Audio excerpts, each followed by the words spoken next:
ষাটূর্ধ্ব এক বৃদ্ধের জায়গা জোরপূর্বক দখল করে মন্দির সহ রাস্তা নির্মাণ করে রেখেছে একদল মাফিয়ারা।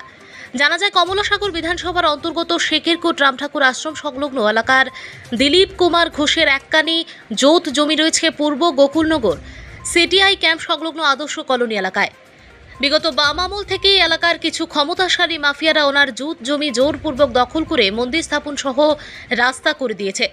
যদিও মাফিয়ারা জায়গার মালিক দিলীপ কুমার ঘোষকে ডেকে এনে জায়গা বিক্রি করার কথা বললে তিনি জায়গা বিক্রি করতে অস্বীকার করে এবং ওনার কাছ থেকে দলিলে স্বাক্ষর নেওয়ার চেষ্টাও করা হয়েছিল, কিন্তু তিনি স্বাক্ষর দেননি। বাম আমল পতনের পর বিজেপি আইপিএফটি জোট সরকার ক্ষমতায় আসার পরেও ওনার জোত জমি দখলমুক্ত করতে পারেননি, কেননা বাম আমলের মাফিয়ারা সরকার পরিবর্তনের পর রাতারাতি জামা পরিবর্তন করে নিয়েছে। কিন্তু এখনো পর্যন্ত এই মাফিয়ারা তাদের সেই পুরনো স্বভাব পরিবর্তন করতে পারেনি, যার ফলে এখনো পর্যন্ত জায়গার মালিক দিলীপ কুমার ঘোষ ওনার জায়গা দখলমুক্ত করতে পারেননি। যদিও একবার দিলীপ কুমার ঘোষ ওনার জায়গা দখলমুক্ত করতে থানায় মামলা দায়ের করেছিলেন, কিন্তু কোনো সুরাহা পাননি।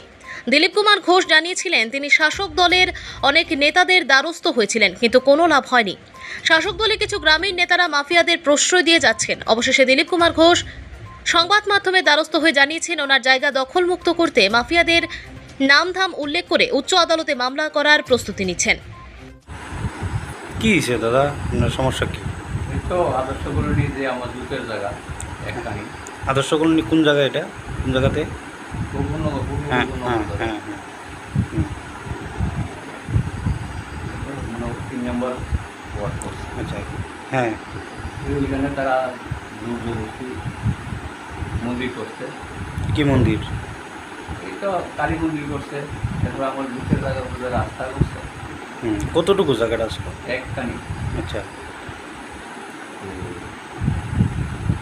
আমি তো পূর্ণ লোক।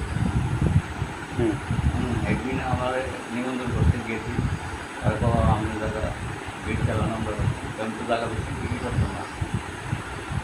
এরপরে একজন স্থানীয় বাকি মিটিং করছি, তারা রাইনার কাউকে আইলাম খুশির কথা